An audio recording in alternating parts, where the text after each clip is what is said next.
प्रत्येकाच्या आयुष्यामध्ये भय आहे, चिंता आहे, दुःख आहे. तर चिंता कशाची करायची? जे अनहोनी आहे. अनहोनी म्हणजे जी घटना कधी घडणार नाही आणि पण घडली, अशा गोष्टीविषयी चिंता करणं ठीक आहे. पण ज्या गोष्टी घडणाऱ्या आहेत, त्या गोष्टीविषयी चिंता करणं हे व्यर्थ आहे. जसं की म्हातारपण हे येणारच आहे. प्रत्येकाला म्हातारपण येणार आहे. प्रत्येकाचा मृत्यू होणार आहे. हे निर्विवाद सत्य आहे. सुप्रीम ट्रूथ ज्याला म्हणतात ते हे. आजपर्यंत कुणाचाही देह टिकला नाही, कुणाचं शरीर टिकलं नाही. टिकवण्यासाठी अनेकांनी अनेक प्रयत्न केले. आपले आजोबा गेले, पंजोबा गेले, खापर पंजोबा गेले आणि आपणही जाणार आहे. म्हणून संसार ही एक धर्मशाळा आहे. तिथे यायचं, आपला व्यवहार पूर्ण करायचा आणि निघून जायचं. वस्ती कर वस्ती आला, प्रातःकाळी उठून गेला, तैसे असावे संसारी, जोवरी प्राचनाची दोरी. वस्ती कर वस्ती आला. जो पाहुणा येतो तो राहतो. त्याचं काम झालं की सकाळचा आपला निघून जातो. तसं आपण इथं यायचं, आपलं काम करायचं आणि निघून जायचं.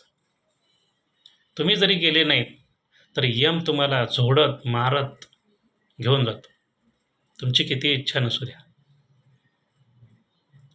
म्हणून प्रत्येक जण जन्माला आला त्याचा मृत्यू हा निश्चित आहे. हे अनेक वेळा आपण ऐकतो, पण ते आपल्या बुद्धीमध्ये आपण फिट करत नाही.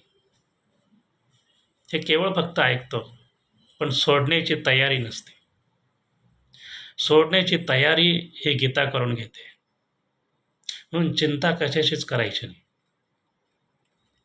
ज्या गोष्टी घडणाऱ्या आहेत त्याच्या बिलकुल चिंता करायची नाही.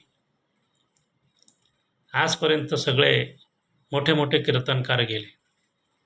भारताचे किती पंतप्रधान झाले, कोण टिकलं? म्हणून कुठलंही पद शाश्वत नाही, कुठली व्यक्ती शाश्वत नाही. एकाच पदात सांगायचं झालं तर येथ उरो नाही आले अवतार. गर्गसंहितेमध्ये अवताराचे 6 प्रकार केलेत. अंश, अंशांश, आवेश, कला, पूर्ण आणि पूर्णोत्तम. भागवतामध्ये 24 अवतार मानलेत. तसे तर अनंत अवतार मानलेत. अनंत अवतार घेशी भक्ता कारणे, किंवा अवताराच्या राशी. राशीच्या राशी म्हणजे अवतार, प्रत्यक्ष भगवंत त्यांनी अवतार घेतला, ते अवतार देखील टिकले नाहीत. तुम्ही आम्ही जे प्रयत्न करतो, किस दर्या में खसखस. म्हणून हे शरीर न टिकणार आहे. मृत्यू हा अटळ आहे. तरीसुद्धा सगळ्यात मोठं उदाहरण आपण जर पाहिलं तर प्रल्हादाचा बाप हिरण्यकश्यप मृत्यूला जिंकण्याकरता, मृत्यू न होण्याकरता हजारो वर्ष तपश्चर्या केली आणि ईश्वराची प्राप्ती केल्याच्या नंतर त्याच्याकडून वरदान मागितलं की मला मृत्यू न आला पाहिजे. पण हे असंभव आहे. त्याने सांगितलं, देवाने सांगितलं की दुसरं काहीतरी माग, हे तर शाश्वत सत्य आहे. म्हणून त्यांनी वेगळ्या पद्धतीने मागण्याचा प्रयत्न केला की ठीक आहे की मला घरात मृत्यू नाही आला पाहिजे, दारात मृत्यू नाही आला पाहिजे, कुठल्या शस्त्रांनी मृत्यू नाही आला पाहिजे, अस्त्रांनी मृत्यू नाही आला पाहिजे, कोणत्या जनावराच्या हातातून नाही, मनुष्याच्या हातातून नाही, आकाशात नाही. म्हणजे इतकी बुद्धी लावून, वकिलासारखी बुद्धी लावून त्यांनी सांगितलं. एकूण ह्या सगळ्याचा जर विचार केला तर माझा मृत्यू न झाला पाहिजे. पण आपल्याला सगळ्यांना माहिती आहे की त्यालासुद्धा मरावं लागलं. म्हणून शरीर कुणाचं टिकणार नाही. म्हातारपण सगळ्यांना येणार आहे. पण हे टिकवण्याकरता आपण किती प्रयत्न करतो. केस पांढरे झाले तर काळे करतो. कानांनी ऐकू नाही लागलं तर यंत्र लावतो. डोळ्याने दिसायला लागलं तर चष्मे लावतो. पण हे सगळं जाणार आहे, पण तरीसुद्धा हे टिकवण्याचा प्रयत्न आपण किती मनापासून करतो. कारण का, की या 5 इंद्रियांनी, या 5 विषयाचा उपभोग घेऊन प्रत्येक वेळी आपण सुख उपभोगण्याचा प्रयत्न करतो. पण कुठलंही सुख टिकत नाही, कोणाचंही शरीर टिकत नाही आणि मृत्यू झाल्याशिवाय राहत नाही. म्हणून चिंता करायची नाही, कारण अनहोनी हे होणारच आहे. अनहोनी जी आहे, कधी न घडणारी गोष्ट ती घडली आणि मग त्याच्याविषयी जर चिंता केली तर ते योग्य आहे. म्हणून चिंता करत बसण्यापेक्षा चिंतन करणं कधीही योग्य आहे, की काय जाणार आहे, काय न जाणार आहे.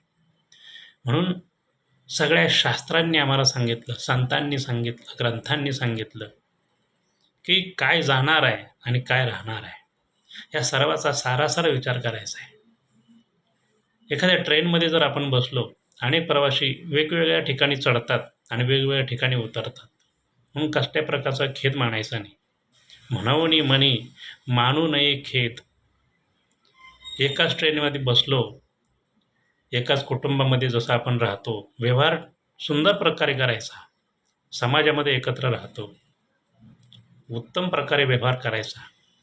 कोण कुठे उतरला, कोण कुठे चढला, त्याच्याविषयी चिंता करायचीच नाही. प्रत्येकाचं ठिकाण वेगळं आहे. ट्रेनमध्ये चढणं म्हणजे जन्माला येणं आणि उतरणं म्हणजे मृत्यू होणं. पण एकत्र आल्यानंतर आपला व्यवहार हा सुंदर बनवला पाहिजे, सुंदर केला पाहिजे. म्हणून त्याच्याकरता संतांनी जे ग्रंथ लिहिलेत, ते ग्रंथ आपण ओराशी बाळगून त्याचं योग्य प्रकारे चिंतन केलं पाहिजे. आणि व्यर्थ जी चिंता आहे ती टाळली पाहिजे आणि निश्चिंत झालं पाहिजे. निश्चिंत होण्याकरता संतांनी जे ध्यान सांगितलं आहे, ज्याचं चिंतन करायला सांगितले त्याचं चिंतन केलं पाहिजे. प्रत्येकाच्या धर्मामध्ये चिंतन करण्याकरता वेगवेगळा देव सांगितला, परमात्मा सांगितला. त्या पद्धतीने चिंतन जर आपण केलं तर आपल्या आयुष्यातली ही जी चिंता आहे, ती चिंता कायमची निघून जाईल आणि आपण सुखी होऊ, शांत होऊ, समाधानी होऊ.